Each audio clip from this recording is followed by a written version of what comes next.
All right. Hello, everyone.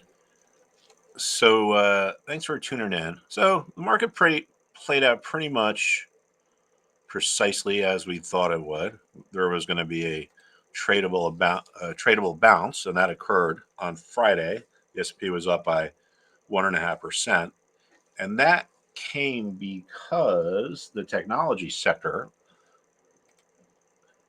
held this support and rallied a little bit. So, different sectors are are in the driver's seat at different times. Frankly, over the last week or two, it's been all about tech, right? Financials are going sideways, healthcare is going sideways, industrials are going sideways.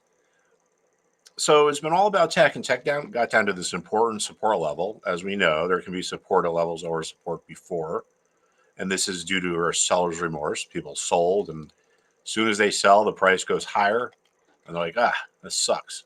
If I can buy my shares back in the future at the same price I sold them at, I'm going to. So when we get back down to the level that had been support before, it becomes support again, right? So this is some pretty positive action here. Now, if we're going to really look at our levels, it's not a surprise that that's where the move higher kind of stalled out, because look at that. It was support. Levels that were support can become resistance. See how, like, within here, there's just like craziness. It's really not easy to see an important price level. Whereas down here, it is. You get support at the level that was support. You get support at the level that was support. So it's the same dynamics, just playing out over a different time frame. Now, why is there resistance here? Why did this rally stall out on Friday here? Well, this is because of buyer's remorse. There's people that bought at these bottoms, right, that regret doing so, and the price finally falls lower, and they're like, I made a mistake. If I can get out of break even, I'm going to. So when it gets back to their price, they place sell orders, and if there's enough remorseful buyers placing sell orders, what was support can become resistance. So moral to the story is, just learn where the important price levels are. If something is getting close to a level that was resistance or support in the past, there's a good chance it can become resistance or support again. And as we just talked about, we can have seller's remorse keeping support intact. We can also have seller's remorse turn resistance into support. And we can see that up here.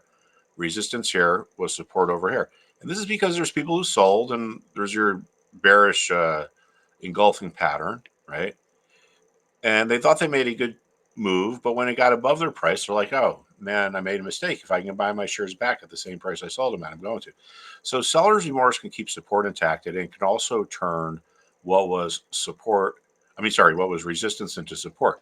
Now, buyer's remorse can turn what was support into resistance, because like we just talked about, people start losing money and they make the decision to hold until it gets back up to the price and then get out of break even. So if you have enough remorseful buyers placing sell orders, the level that was support can become resistance. Similar action occurs up at a resistance level. It's the same thing. It just manifests itself differently on a chart. People buy and then the price goes lower. And they're like, oh, this sucks. If I can get out of break even, I'm going to. People buy, the price goes lower. So you get all these people that bought at the resistance level that are upset they're losing money right after they're done buying. And they say, if it gets back to my price, I'm going to sell it, get it out of break even. So if you have enough remorseful buyers placing sell orders at the level that was resistance before, it can become resistance again.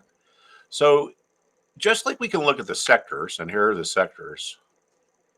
Oops. We're just looking at the S&P 500 ETF breakdown. So sectors, 30% tech, financials, healthcare, consumer discretionary. Actually, let's take a look at consumer discretionary. That might be at an important level too.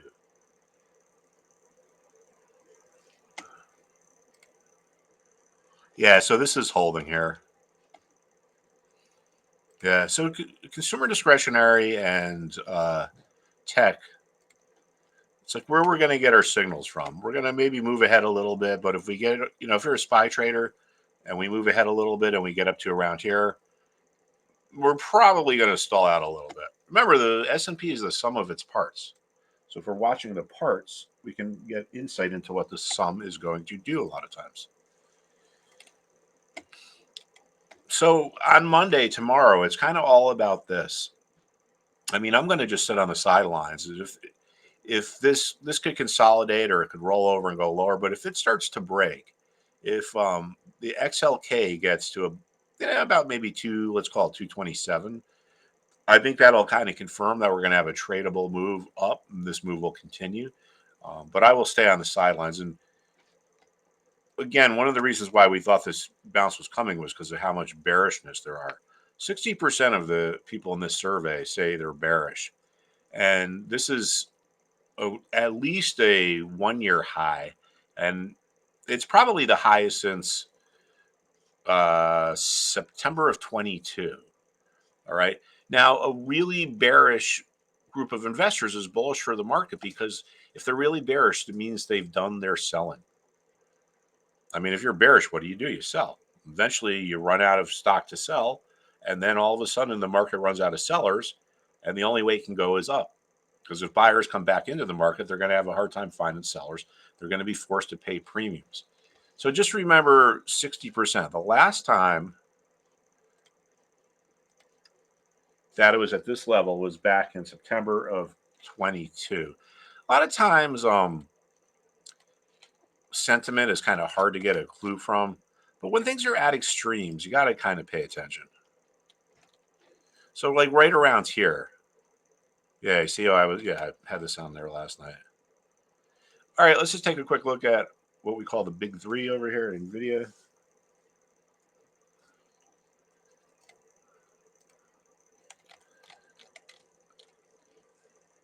All right.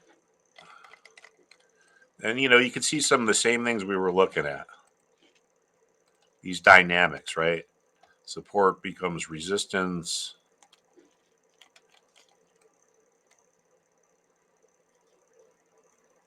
Yeah, I mean, I would, well, actually, you know what? Let's go look at Apple.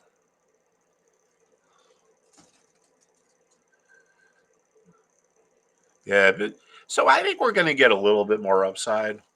But keys to watch here. What does Apple do when if it gets back up to around 245, and then Microsoft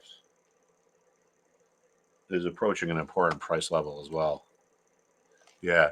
So I think this is what we really need to watch over the next few days is does Microsoft reverse? And if it does this 407.50 level become resistance? We talked about support can become resistance. If that happens at the same time that Apple gets back up to this former resistance level, and we just talked about how levels over resistance can become resistance again, the market will stall out there, right? I'm talking about the broad market. If those start to break out, well, we're going to get another leg up in the S&P 500. If they start to roll over and not get through these levels, then the market's going to go sideways and then down. So look for resistance around 247 on Apple, closed at 241. And then the Microsoft level is it was 407.50. I mean, we don't want to get too caught up in pennies, where it's more of a zone, but it's amazing these days how precise some of these levels can be. All right, thanks all. I'll see you tomorrow. Thank you. Have a good night.